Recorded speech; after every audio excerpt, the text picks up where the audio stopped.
Gas is being used in this war. Air raid sirens warn us of the approach of enemy planes. But in addition, if gas is dropped by the enemy, a special gas alarm will be sounded. Learn what gas alarm has been chosen by your community. It will be a hand rattle or a hammering sound like the beating of a dishpan.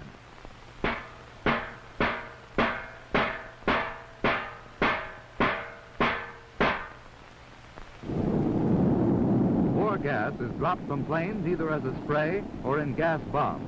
But should enemy raiders use gas against your community, there is no reason for fear or panic. Because if you know what to do, you can protect yourself and safeguard your family against the menace of gas from the air.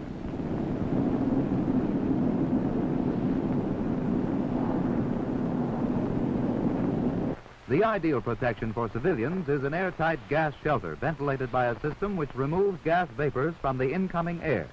Such a shelter can be designed to provide some protection also against the effects of high explosive bombs. Some war gases can be seen by the eye, others are invisible. But it is important to know that most of them are heavier than air, and that they settle down and are most concentrated close to the ground. Hence, if no gas shelter is immediately available, go indoors and go upstairs. The gas at that higher level will probably be less concentrated than down near the ground. First precaution is to prevent gas from getting into the house. So, close all windows and shut off all ventilation or air conditioning units which are not equipped to remove war gases from the incoming air. If windows are blown out by high explosives, tack blankets over the openings. Close fireplace dampers. And if you live in a one-story house, seal all other openings around doors and elsewhere with cloth or rags. In a larger house, go upstairs. Don't go down into an unprotected basement unless you have a gas-proof shelter there. Wait upstairs until your air warden tells you that it's safe to leave. You may have to wait until even after the all-clear signal, for gas may still be present in your section. Some war gases are spread as liquids, which slowly evaporate, giving off invisible but poisonous vapors. This type of gas remains for a long time and hence is called persistent. Certain chemicals neutralize this liquid gas, and trained decontamination teams of the United States Citizens Defense Corps, which is the civilian protection force of your community, are equipped to neutralize the liquid gas so that people may go outside without danger of exposure to the liquid or its poisonous fumes.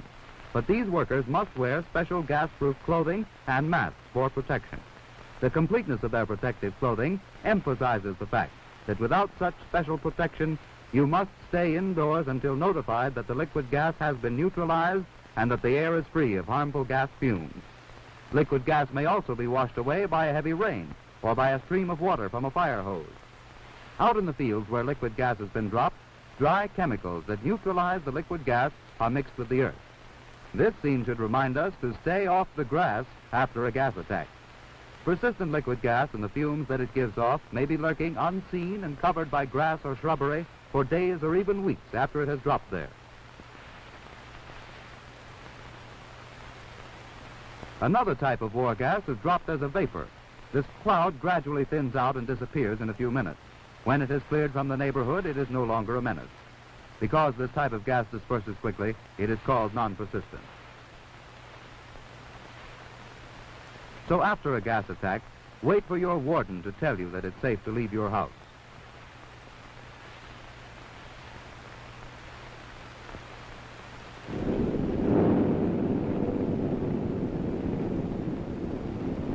If you should be caught outdoors when gas is dropped, hurry to shelter, but don't look up, because liquid gas might fall into your eyes. Every second counts. Act quickly now in applying first aid. There are certain simple steps you can take to prevent or minimize the harmful effects of war gas. If the liquid splatters onto your skin or clothing, or if you have been exposed to gas vapors, remove all outer clothing outside the house, including shoes. This avoids spreading the gas inside. Remember, liquid gas spreads by contact like poison ivy.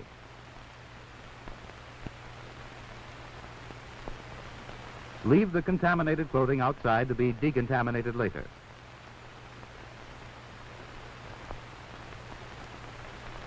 First, quickly remove as much of the liquid gas as you can by carefully blotting with dry cloth or absorbent material. Be careful not to smear or spread the liquid gas onto fresh skin areas. You must work fast. The liquid gas will cause blisters if not neutralized in a few minutes after exposure. You may use absorbent tissues to blot the liquid gas from the skin. Absorbent cotton may be used in the same way with equal success. Throw the contaminated materials used to remove the liquid gas into covered containers to be destroyed later on. Use ordinary household bleaching solution containing sodium hypochlorite to neutralize any liquid gas remaining on the skin. The exposed area of skin should be gently and thoroughly bathed with absorbent material saturated with the bleaching solution. Do not use rough cloths and do not rub with pressure, as this might cause irritation.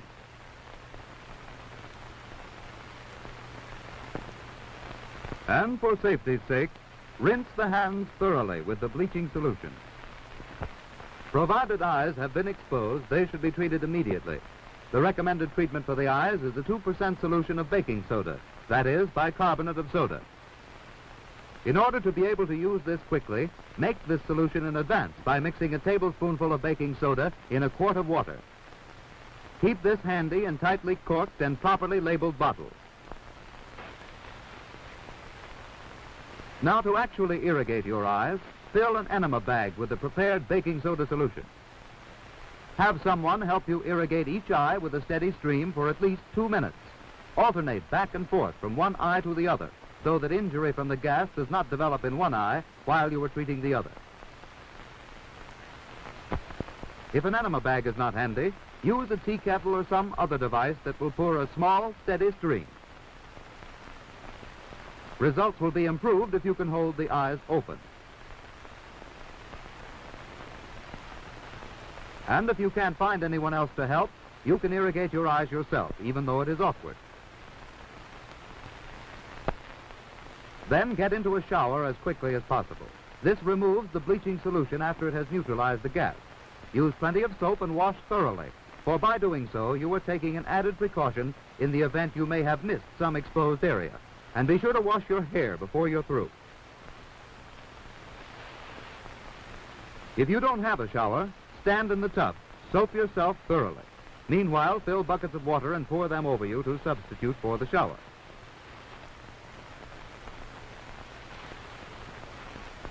Keep the drain open.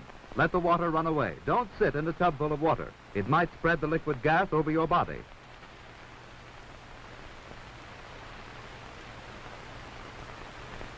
After bathing, irrigate the nose with a stream of the baking soda solution. And to treat the throat, use the same solution as a gargle.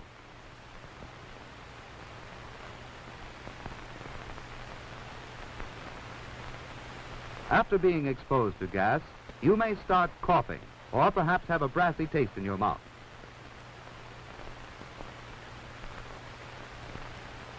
Your lungs may feel heavy and oppressed. Maybe cigarettes don't taste like they usually do.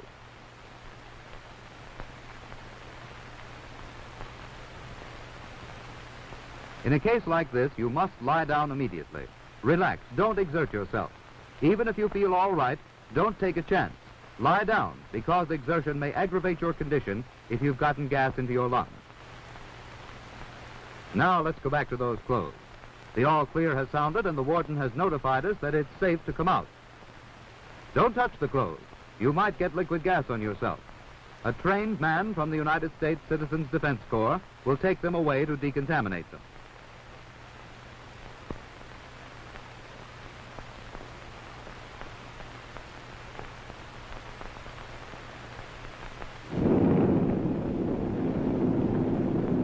Why does the enemy use gas against civilians?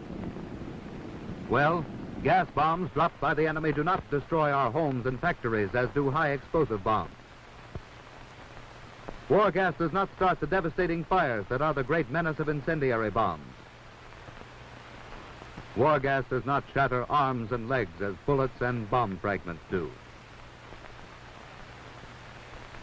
The real purpose of the enemy in using war gas is to spread fear and panic, to destroy our morale, and to cripple our war production. The enemy hopes that we will become scared and panicked, that the weapons our soldiers are waiting for will fail to arrive when crucial battles demand them. But you can thwart the enemy by not giving way to fear and panic, because you know what to do if gas comes. Remember, close all openings which might permit gas-laden air to enter the building. Use blankets to cover windows shattered by high-explosive bombs. Go up above the first floor. Don't go down into the basement unless you have a gas-proof shelter there. Stay indoors until your air warden tells you it's safe to leave. If you come in contact with gas outdoors, leave outer clothing outside the building. Time is your ally if you use it, so apply first aid as quickly as possible. Quickly remove any liquid gas by blotting. Be careful not to spread the liquid gas. Then gently and thoroughly bathe the affected skin area with the bleaching solution. Wash each eye out for 2 minutes with a 2% baking soda solution. Soap and wash next. Use lots of soap, do a thorough job. Use either a shower or pour buckets of water over you in a bathtub. Irrigate your nose. And gargle your throat with the baking soda solution after bathing. If your lungs are affected, lie down to rest while waiting for the doctor to arrive. Here at home, our weapons are a few simple household items. Bleaching solution, baking soda solution, soap and water. Yes, with these, we too can arm ourselves against the enemy, so that if gas comes, it will find us not panicked, but prepared.